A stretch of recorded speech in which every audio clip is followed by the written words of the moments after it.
จะเห็นว่าไม้ต้นนี้เป็นโครงสร้างของทรงเอี้ยวนะฮะจากฐานรากด้านล่างนะวิ่งขึ้นมาแล้วก็มีกิ่งนะครับอันนี้เป็นกิ่งด้านบนก็คือกิ่งที่เห็นอยู่นี้นะฮะส่วนกิ่งนี้คือกิ่งหลักของกิ่งที่1นะครับแล้วก็มาแยกแถวนี้ออกไปแล้วก็วิ่งตรงขึ้นมาอีกนะครับแล้วก็มีกิ่งเป็นกิ่งที่2นะครับกิ่งที่2ที่เราจะสร้างขึ้นในอนาคตให้ออกไปด้านซ้ายนะแล้วก็เลี้ยวขวามาตรงนี้มันเป็นบริเวณยอดนะครับนี่ออกไปเป็นกิ่งที่3นะฮะแล้วตรงนี้ก็ตั้งเป็นกิ่ง4กิ่ง5นะครับเป็นยอดขึ้นไปข้างบนแบบนี้นะฮะจะวางโครงสร้างไว้แบบลักษณะแบบนี้นะครับเพื่อนๆก็จะเป็นลักษณะทรงเอี้ยวนะครับต้นก็จะเป็นทรงเอี้ยวลักษณะโครงสร้างของไม้ต้นเอียงขึ้นมาจากพื้นเนี่ย45องศานะครับแล้วก็ขึ้นมาทำมุมกับกิ่งแต่ละกิ่งเนี่ยโครงสร้างหลักนะตัวนี้ก็ทำมุม90นะครับส่วนด้านนี้ที่ขึ้นไปก็ทำมุม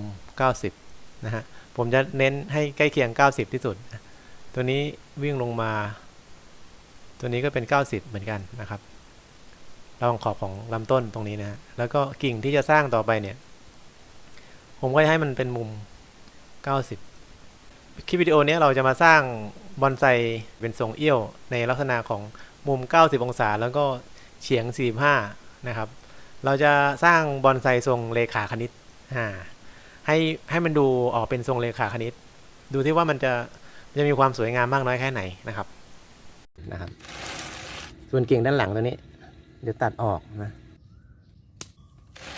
กิ่งนี้ให้มันอยู่ตรงข้ามกันจริงๆเลยแล้วก็ขนานกันด้วยนะฮะสำหรับการสร้างกิ่งนะถ้าลากเส้นจากขวาวิ่งมาซ้ายคือกิ่งเดียวกันนี่นะฮะจุดตัดตรงนี้จะเป็น45องศาพอดีครับเพื่อนๆ45องศาพอดีแล้วก็กิ่งพวกนี้เดี๋ยวถูกตัดแถวๆนี้แหละตัดให้แตกนะครับแต่ว่ายังทำมุมองศา45ก่อนเฉียงมาทางขวา45แล้วก็เฉียงไปทางซ้าย45นะครับที่เพื่อนๆเห็นอยู่นี่มันเป็นต้นเพลมหน้าไต้หวันนะครับนะเป็นกิ่งปักชำเพลมหน้าของไต้หวันปักชำไปตั้งแต่กิ่งเล็กๆนะครับตัวนี้นะครับคุณผู้ชมเป็นกิ่งปักชำทีแรกต้นนี้มันก็เป็นแบบนี้แหละเป็นแบบนี้นะฮะกิ่งที่1ที่คุณผู้ชมเห็นเนี่ยก็คือกิ่งขวามือนี้ส่วนกิ่งที่2ผมเอามาทำเป็นต้นแล้วเวลาปลูกเนี่ยก็ปลูกเอียงๆแบบนี้ที่แรกตั้งตรงแบบนี้นะเวลาปลูกแล้วปลูกเอียงแล้วเราก็จัดรากมันพอจัดรากเสร็จปุ๊บไม้มันเริ่มโตกิ่งมันเริ่มใหญ่เราก็จะเห็นรายละเอียดโครงสร้างของรากแบบนี้นะแล้วก็ได้กิ่งแบบนี้แล้วก็ลำต้นแบบนี้ลำต้นตรงกลางที่เพื่อนๆเห็นตรงเนี้ยมันก็คือตรงนี้ส่วนกิ่งเนี้ยที่เพื่อนๆเห็นเนี่ยมันก็คือกิ่งนี้แต่ต้องใช้เวลาหน่อยต้นนี้ก็สร้างอยู่ประมาณเกือบ3 ปีนะครับส่วนวิธีปักชำกิ่งให้ได้แบบนี้ผมจะนำคลิปมานำเสนอให้เพื่อนๆได้ดูอีกทีหนึ่งนะครับว่ามีขั้นตอนการทำยังไงแล้วก็ผมก็จะเขียนบทความไว้ในบล็อกนะผมมีบล็อกอยู่ในเว็บไซต์ของ vichitgarden.com นะครับพิมพ์เข้าไปหา vichitgarden.com หรือสวนแก้ววิชิตก็ได้นะครับเป็นเว็บไซต์ของทางสวนเองเลยก็จะค่อยๆเพิ่มความรู้เข้าไปตรงนั้นนะฮะแล้วก็มีรายละเอียดสินค้าที่ขายด้วยนะครับอันนี้เราจะตัดกิ่งที่1ด้านนี้นะครับเดี๋ยวเราก่อนตัดกิ่งเดี๋ยวเรามาทำความเข้าใจเรื่องกิ่งกันก่อนจะได้เรียกได้ถูกพอผมเรียกแล้วคุณผู้ชมก็จะได้เข้าใจว่าอ๋อหมายถึงกิ่งไหนนะครับที่เห็นอยู่นี้เป็นโมเดลที่ผมทำขึ้นมาเพื่อจะได้ง่ายในการอธิบายเวลาเพื่อนๆสร้างบอนไซคนที่จะสร้างโมเดลขึ้นมาก่อนนะครับถ้าเราทำโมเดลได้ด้วยโครงลวดแบบนี้ลวดที่ทำก็เป็นลวดดอกบอนไซนะเพื่อนๆก็จะสามารถสร้างบอนไซได้เพราะว่าเพื่อนๆรู้จักรายละเอียดของกิ่งแล้วนะฮะรู้จักการทำโครงสร้างของกิ่งพอเรามาทำกับต้นไม้จริงๆเนี่ยมันก็จะทำให้เราเข้าใจ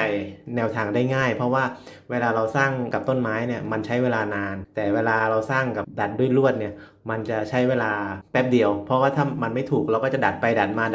จนเราเข้าใจรายละเอียดและได้โครงสร้างที่สวยงามนะครับ เพราะฉะนั้นถ้าหากว่าเพื่อนๆกำลังจะสร้างบอนไซผมแนะนำให้ทำโมเดลก่อนนะครับช่วงที่ต้นไม้ยังไม่โตเนี่ยทำโมเดลรอไว้เลยจะเอาขึ้นทรงไหนนะครับเป็นการออกแบบบอนไซในสไตล์ของเราเลยนะครับถ้าเราดูนะฮะถ้าเราดูภาพรวมเนี่ยไอ้ต้นไม้ต้นเนี้ยมันประกอบไปด้วยไม่กี่กิ่งเอง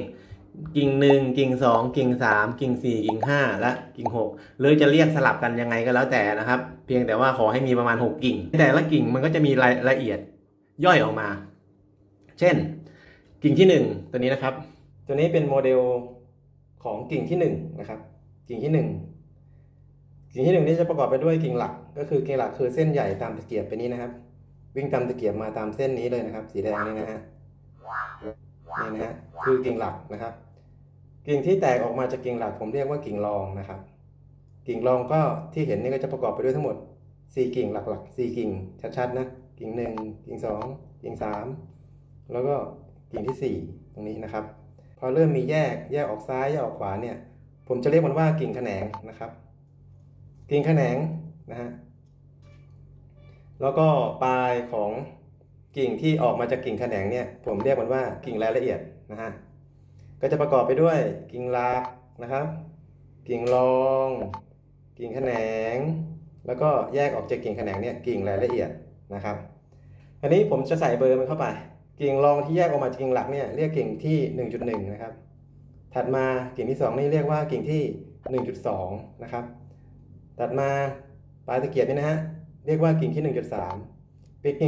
ป็นกิ่งที่ 1.3 ก็เพราะมันเป็นขึ้นมาเป็นกิ่ง1กิ่ง2กิ่ง3แต่กิ่งหลักกิ่งเนี้ยมันคือกิ่งที่1นะครับก็กลายเป็นกิ่งที่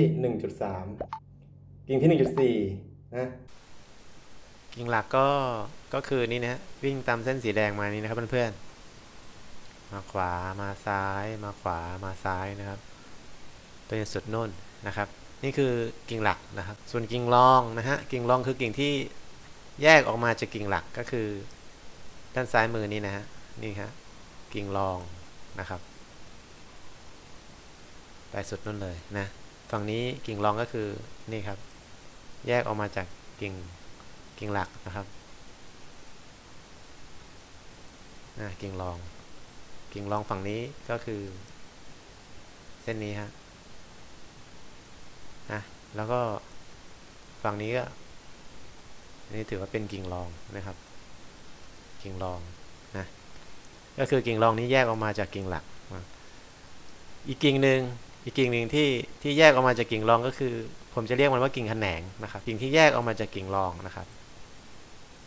ตัวนี้กิ่งแขนงมาสุดแค่ตรงนี้แขนงฝั่งนี้ก็วิ่งมาขวาไปซ้ายมาสุดแค่ตรงนี้นะครับส่วนกิ่งที่เห็นอยู่นี่ล่ะนี่นะฮะตรงปลายเคอร์เซอร์ปลายปากกานี่นะตัวนี้ผมเรียกว่ากิ่งรายละเอียดมีทั้งหมด3 กิ่งที่ยื่นต่อออกมาจากกิ่งแขนงก็คือนี่กิ่งรายละเอียดฮะกิ่งรายละเอียดพวกนี้เราจะปล่อยให้มันแตกกิ่งจะปล่อยให้มันแตกใบอ่อนเนี่ยมันจะมีตากิ่งเยอะมากเลยเราจะตัดซอยให้มันแตกเพื่อจะสร้างรายละเอียดของทรงพุ่มของกิ่งที่1นี้นะครับเนี่ยมันจะต้องแตกใบอ่อนออกมาจากนี้จากตาเพราะเราจะทดมันอย่างหนักเลยทดมันให้มันตัด1แตก2ตัด2แตก4ตัด4แตก8นะฮะแล้วพวกนี้กิ่งรายละเอียดพวกนี้เราจะถึงจะปล่อยให้มีใบส่วนโครงสร้างด้านในเนี่ยเราจะไม่ให้มีใบเลยเราจะให้มีแค่กิ่งเพื่อยื่นออกมายื่นชูออกมาเพื่อที่จะมาสร้างรายละเอียดตรงบริเวณปลายกิ่งรายละเอียดนี้นะครับเพื่อนๆเข้าใจนะฮะนี่มันเป็นกราฟิกคร่าวๆนะพอมันเริ่มมีใบก็โครงสร้างของกิ่งก็จะเริ่มแน่นเริ่มเป็นพุ่มไงแต่ว่าก่อนที่จะมีใบเนี่ยเราจะวางรายละเอียดของกิ่งเอาไว้ก่อนเพื่อที่จะได้มันจะได้ดูสวยงามเวลามันมีใบขึ้นมามันจะได้ไม่มั่วเวลาก้มมองเข้าไปดูใต้โคนกิ่งใต้ลำต้นเนี่ยมันจะได้เห็นโครงสร้างที่สวยงามของบอนไซนะครับผมกำหนดให้เป็นอย่างนี้กิ่งหลักนี้ผมกำหนดให้มันชื่อว่ากิ่งที่1นะครับโครงสร้างของกิ่งที่1ที่เราคุยกันก็คือกิ่งนี้ทั้งหมดเลยนะครับนี่นะฮะ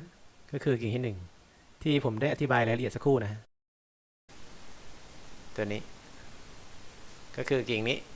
ทั้งหมดนี่เลยที่เห็นอยู่นี้นะครับส่วนกิ่งรองที่แยกออกมาผมเรียกเป็นกิ่งที่ตัวนี้เป็นกิ่งที่2ก็คือกิ่งที่1จุด2ส่วนกิ่งนี้นะมันเป็นกิ่งแรกที่แยกออกมาจากกิ่งหลักผมเรียกมันว่ากิ่งที่1จุด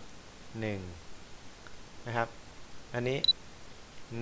1.3ถูกไหมต่อไปนี้กิ่งที่4เราก็เรียกว่า1.4ส่วนกิ่งที่แยกออกมาจากกิ่งรองนะครับก็คือกิ่งแขนงผมก็จะเรียกมันว่าตัวนี้นะนี่กิ่งที่1.1กิ่งแขนงที่แยกออกมาจากกิ่งรองกิ่งแรกหรือกิ่งที่1ก็คือเบิ้ลเลยครับกิ่งที่1.1แล้วก็จุด1นะส่วนกิ่งแขนงที่แยกออกมาจากกิ่งรองกิ่งที่2ก็จะเป็นกิ่งนี้นะก็จะเป็นกิ่งที่1.1.2ถูกไหมครับแล้วฝั่งซ้ายนี้ก็จะเป็นกิ่งที่1.1.3นะครับ1.1.3แต่อาจจะมาไม่ถึงนี่หรอกแล้วมาถึงนี่พุ่มคงจะแน่นมากแล้วก็จะคุยกันลำบากมากแล้วนะแต่ก็แจ้งไว้เพื่อให้ทราบสำหรับชื่อที่เราจะใช้เรียกกันนะครับสรุปนะมันก็จะมีกิ่งที่1นะบอนไซกิ่งที่1แล้วก็กิ่งที่แยกออกมาจากกิ่งที่1เนี่ยถ้ามันเป็นกิ่งแรกเนี่ยเรียกว่ากิ่งที่ 1.1 ถ้าเป็นกิ่งที่2หรือซัพพอร์ตที่2ที่เขาเรียกกันนะก็จะเป็นกิ่งที่ 1.2 นะครับ 1.3 นะ 1.4 อย่างนี้แยกไปพอมาถึงแขนงก็เป็นแขนงที่ 1.1.1 แขนงที่2ก็เป็น 1.1.2 นะครับค่อยๆไปนะไม่งงนะครับงงเหมือนกันแหละแต่สักพักเดี๋ยวเพื่อนจะเข้าใจเองนะโอเคนะครับคราวนี้แหละไอชื่อพวกนี้เพื่อนๆจำมาไปนะเพราะว่ามันจะมีประโยชน์เวลาเราลงภาคสนามตอนที่เราเริ่มสร้างเราจะเรียกพอผมเรียกชื่อกิ่งพวกนี้เพื่อนๆก็จะเข้าใจว่าอ๋อกิ่งที่เท่าไหร่นะครับแจ้งเพื่อนๆไว้ตรงนี้นิดนึงนะฮะท่านที่ชมคลิปวิดีโอผมนะอ้างอิงตำราเหมือนกันแต่ยังชื่อของกิ่งที่ 1.1 กิ่งที่ 1.2 พวกนี้ในตำราไม่มีหรออย่าไปถามครูบาอาจารย์ท่านนะเดี๋ยวท่านจะงงนะท่านจะว่าเฮ้ยไปเอาที่ไหนมานะแต่ว่าถ้าเพื่อนๆดูคลิปวิดีโอผมเนี่ยเราก็จะเข้าใจกันในชื่อของกิ่งต่างๆเพราะว่าผมตั้งชื่อมันขึ้นมาเพื่อง่ายในการอธิบายในคลิปวิดีโอของผมเท่านั้นนะครับไม่มีในตำรานะบอกไว้ก่อนนะครับไม่มีในตำราคราวนี้เดี๋ยวเราไปตัดกิ่งกันเลยคราวนี้เราจะมาตัดกิ่งนี้กันนะครับกิ่งจะมาตัดกิ่งที่1เพื่อสร้างกิ่งที่ 1.2 นะครับในตำแหน่งนี้ข้างบนนะครับถ้าเป็นโมเดลก็คือเมื่อสักครู่เราตัดกิ่งนี้ไปแล้วเราจะมาตัดกิ่งนี้ตรงนี้นะครับสำหรับ EP ที่1ก็ต้องขอจบแต่เพียงเท่านี้ก่อนนะครับแล้วเดี๋ยวผมมานำเสนอให้ดูต่อไปใน EP ที่2นะครับดังตัวอย่างที่ได้แสดงให้เพื่อนๆชมนะฮะขอบคุณเพื่อนๆทุกท่านที่ติดตามรับชมมาโดยตลอดนะครับวันนี้กลับมาทำคลิปวิดีโอแล้วนะฮะจากห่างหายไปนานก็หวังว่าเพื่อนๆที่เป็นสมาชิกก็คงจะยังอยู่นะคอยติดตามชมรายละเอียดการสร้างบอนไซต่อไปใน EP ที่2นะครับสำหรับวันนี้ผมสุเมธ โพธิทองกับสวนแก้วชิดขอลาไปก่อนขอบคุณทุกท่านที่ติดตามรับชมขอบคุณมากครับสวัสดีครับ